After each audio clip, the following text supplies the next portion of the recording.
Beyblade's second arc was way better than it had any business being. 18 episodes into my 2024 rewatch of a show I haven't seen in over 20 years, I'm starting to believe there was a reason Kid Me was obsessed with this show and these characters. In this video, we're recapping and reviewing the Asian Qualifier. Beyblade's second tournament arc focused on Ray and the White Tigers. Stupid. You would always say, let it rip.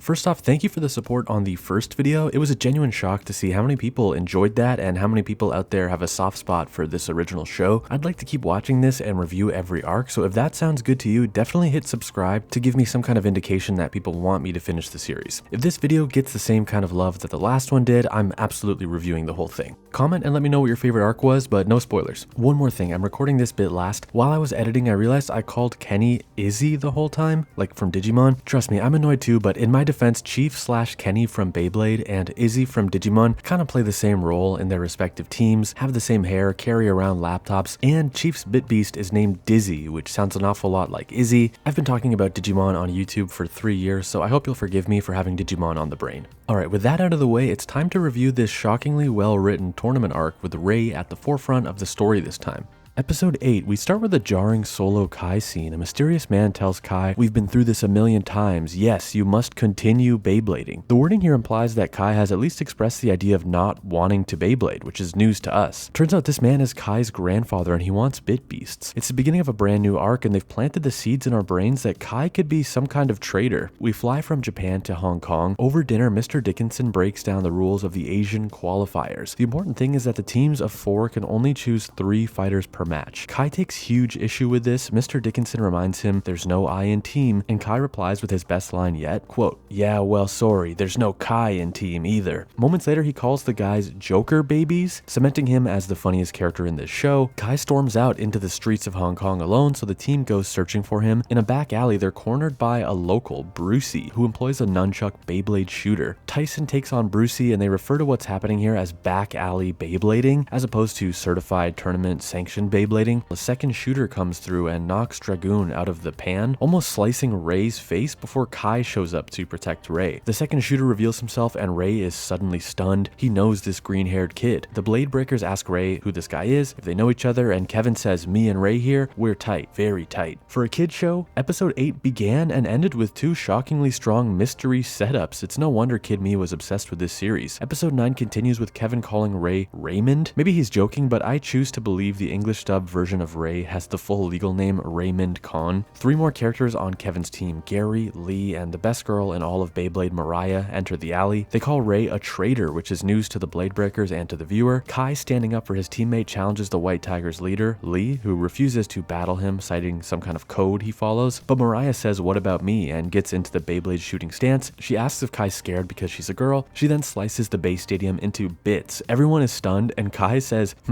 "Lucky." Kai is unbelievably funny to me now as an adult watching this child pretend to be tough and cool. The 2 teams go their separate ways, and Tyson asks Ray why Mariah called him a traitor back then, and he replies, "Because I am." It's an intense moment, but the tension is cut in half when Tyson asks who's up for some pizza, which, considering they're in Hong Kong, feels like the Beyblade English dub's very own Brock Jelly Donut moment, and I adore it. Episode 10 is the first round of the Asian tournament. The off-screen and English dub exclusive announcers, AJ Tucker and Brad Best, are back with some premium commentary. DJ Jazzman is here too and has his first of many outfit changes. In terms of how the show presents the tournaments, this time the structure is a bit different. Unlike the Japan tournament, which was non-stop, we'll be going back and forth between tournament battle episodes and character-driven misadventures that take place outside of the base stadium. And I think it's for the best, as this decision kept this arc from feeling too samey or too rushed. Episode 11 is a prime example of one of those misadventures outside the ring. It's Beyblade Series 1 being its unhinged self. Under cover of darkness, Kevin goes to steal or destroy Ray's Beyblade. He breaks into where the Blade Breakers are staying and finds Ray sleeping, but there's a problem. He's sleeping Beyblade in hand, you know, as one does. Kevin changes his mind about stealing Ray's blade, but decides he has no problem stealing data on the Blade Breakers off of the Chief's laptop. He gets the Chief's data onto a floppy disk, but Ray confronts him during his escape. They battle, and seemingly due to Ray's emotional turmoil and confusion over where his allegiance lies, his Bit Beast, Drigger, bails mid-fight. It just exits his Beyblade and flies off. Tyson subs in against Kevin and destroys destroys the poor kid, both with his Beyblade and with his words. Tyson says, quote, "This battle is about defending my friends. What would you know about friends? After all, you don't have any." This is simply not true. Like, we've seen Kevin's friends. In episode 12, it's 7 a.m. the next morning and Ray is without a bit beast. Then he just vanishes. It turns out he's in the mountains just destroying rocks and cutting down trees in an effort to impress and win back his missing bit beast. Tyson and Max go looking for him, but the first person to find Ray is Mariah. Through their conversation, we learn Ray's backstory and the reason the White Tigers are calling him a traitor. The village they all grew up in passed down their greatest weapon, a bit beast, to the strongest young warrior, and Lee's grandfather, who previously held Drigger, gave it to Ray, not Lee. Then one day shortly after inheriting the bit beast, Ray just vanished. He explains that from his perspective, he decided to seek out other powerful Beyblades and bit beasts. Mariah asks Ray to rejoin the White Tigers, and he's kind of considering it until Max and Ray show up. There's a misunderstanding. They think Ray has already betrayed them and is rejoining Mariah. Tyson challenges Ray on the spot, saying that if he wins, Ray has to come back to the Blade Breakers, but if Ray wins, he can join whatever team he wants. Ray accepts, even though he'll be fighting without a bit beast. Mariah says something Ray needs to hear, quote, "You didn't need the White Tiger when we were kids, and you don't need it now." Tyson is actually sweating in this battle. Here, Ray actually beats Tyson and Dragoon without his monster friend. Tyson accepts the loss, and as per the condition of the battle, fully expects Ray to join with the White Tigers, but Ray tells Mariah that he has to go back to the Blade Breakers as he believes he's found a new home with them. In episode 13, we return to the tournament with the BBA broadcast, Watermark, the commentators, DJ Jazzman. The most important battle of the episode is Ray versus this normie named Robin. After the events on the mountain, it appears Ray found his mojo, and as soon as the battle starts, Ray's White Tiger returns. Drigger demolishes poor Robin, who stood no chance at all. 14 is another absurd one and a personal favorite. It's day 3 of the tournament, and there's been a landslide on the road to the stadium. Max, Kai, and Izzy got there early, but Ray and Tyson have no road to the stadium and have to run, hike, and climb 10 kilometers from their hotel to the tournament. I love that you can tell this dub was made in Canada because they reference kilometers, not miles. There's this great bit where Max tries to stall for Ray and Tyson by making his match go long, but Kai scolds him, telling him that toying with his opponent like this is an insult to the sport, to his opponent, and to himself. It's amazing. The best part is that Max agrees, quote, "Kai's right. Beyblading is a sport and not just some little kid's game." Kai steps in during round 2 since Ray still isn't there, and he finishes off his opponent even faster than Max did his. Moments before they are about to be disqualified for missing their third blader, Tyson and Ray make it, covered in dirt and Ray with his sprained ankle. Tyson battles in round 3 against Lippy, and it's such a massacre we don't even see the battle. The last hilarious twist of the episode is the reveal that Kevin from the White Tigers caused the landslide. Episode 15, it's the beginning of the finals, and it's Max versus Gary in round 1. Of course, in order to ensure proper stakes in the final 2 matches of this arc, the writers make it so Max has to lose to Gary. Poor Max. So far his role in the show is to be the weak link and lose matches for dramatic effect to showcase the power of the enemy or the enemy team. If you grew up on Dragon Ball tournament arcs like I did, he's totally playing the Krillin and Yamcha role. The White Tigers take match 1 of 3. Next up is the first of 2 emotional climaxes of this arc, Ray versus Mariah. The new base stadium is revealed and it's a replica of the Imperial Palace, so naturally we're gonna watch 2 characters destroy it. At first Ray is holding back and Mariah knows it. She hates it too. She doesn't want to win like this. She calls him a coward. Ray is shook, torn, and that's when Kai steps up and kind of gives Ray some tough love. He says that he understands Ray's loyalties are torn, but that his team is counting on him. Is this Kai speaking from experience a bit, based on that mysterious conversation with his grandfather at the start of the arc? We don't know yet, but he finishes by saying, "Battles need to be fought with the head and not the heart." We get to round 3. Ray's taken in Kai's pep talk and given himself permission to go all out. It's an exhilarating round for both of them. They're smiling, laughing. Mariah says she's having the time of her life. Ray and Mariah promise each other that no matter the outcome of the battle, they'll always remain friends. Their blades fly at each other one last time, and after the clash, Ray comes out victorious. Great episode. Honestly, an excellent payoff to the Ray and Mariah conflict. Ray taking the match ties things up going into the finals. Lee from the White Tigers versus Tyson from the Blade Breakers. We reset the stadium, and for the finals, we get the Desert Temple set. Izzy presents Tyson a new shooter. In the scene, it gets no name though. The last one was called the Catapult Grip Shooter, but nothing here. I'd consider this a somewhat weak hardware upgrade scene compared to how these things can go in other anime. If we had seen Izzy chipping away at this earlier in the arc, it could have felt a lot more rewarding, but it came out of nowhere here, making it just feel like a toy commercial. So the finals start, and Tyson is immediately bested in round 1. Lee is serious. In round 2, Kai steps up beside Tyson and begins coaching him through the match. This whole thing is very cool. I thought I wanted Kai battling in this tournament, but I really ended up enjoying him guiding the others in their battles. Tyson creates a sandstorm attack in round 2 using Dragoon's power to command the winds, taking that round. Then it's round 3, and there's a massive Bit Beast clash that ends the battle in a tie. For a moment, nobody knows what to do about it, but the announcers declare that there will be one more sudden death tiebreaker. And there's a great hype and panic-inducing shakeup here too. This whole time I was thinking it was a bit underwhelming that Ray didn't get to confront Lee, that he got to face one of his demons by confronting Mariah, but not both, since our main character, Tyson, had to have the final battle of the arc. But the referees announced that for tiebreakers, teams can swap out who battles if they so choose. Ray asks Tyson if he can tag in and take on Lee himself in the final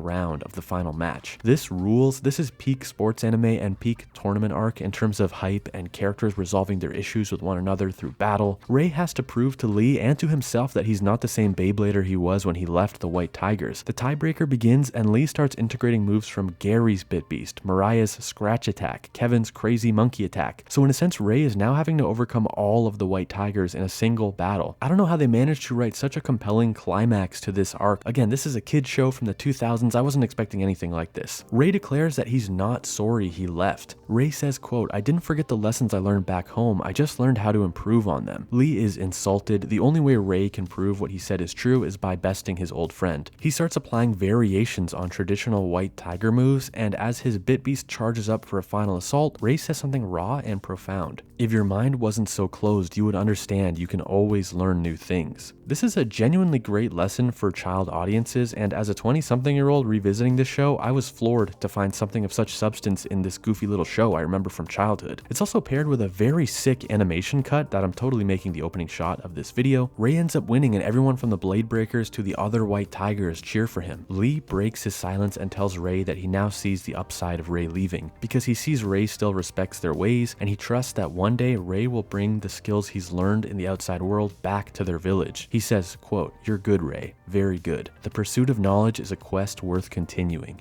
I see this as an extension to the point I made earlier to praise the "you can always learn new things" line, but this is really special stuff. The pursuit of knowledge is a quest worth continuing. The old friends shake hands and the Asian tournament arc comes to an end with the Blade Breakers declared the winners. This 10-episode arc about goofy spinning tops and cat cosplayer bad guys had no business being this entertaining and, dare I say it, emotional. The anguish and hurt that Ray's old friends felt about him leaving without explaining himself, Mariah's heartbreak at losing a mentor, Lee's pain of having his own grandfather choose another as the heir to the White Tiger Bit Beast only for that person to take the heirloom and run, and Ray's guilt about how it all went down. I joked about how funny and snarky Kai was during this arc, but his evolution in the background from absolutely hating these Joker babies to coaching Tyson and Ray to victory in the final match, giving Max a pep talk earlier in the tournament too. There's a real brotherhood forming with the team. The boys going out looking for Kai in Hong Kong, Kai protecting Ray in the back alley, Tyson carrying Ray up the mountain. I see them growing together and I can't wait to see it continue. One criticism you could throw at the Japanese qualifier tournament, the last arc, was the fact that because we had only just met Tyson, Max, and the others, the characters' emotional stakes were a little bit absent from that arc. But here in the Asian tournament arc, it was all emotional clashes as we learned who Ray was and who Ray wants to be. Emotional MVP of this arc, Ray. Comedic MVP of this arc, Kai. The Asian Qualifier blows the first storyline out of the water, and the only thing left to do now is see how the American tournament arc unfolds. Thanks so much. Be sure to share your thoughts, of course. Remember to subscribe to let me know that this is working for you, and I'll see you in the next video. Peace.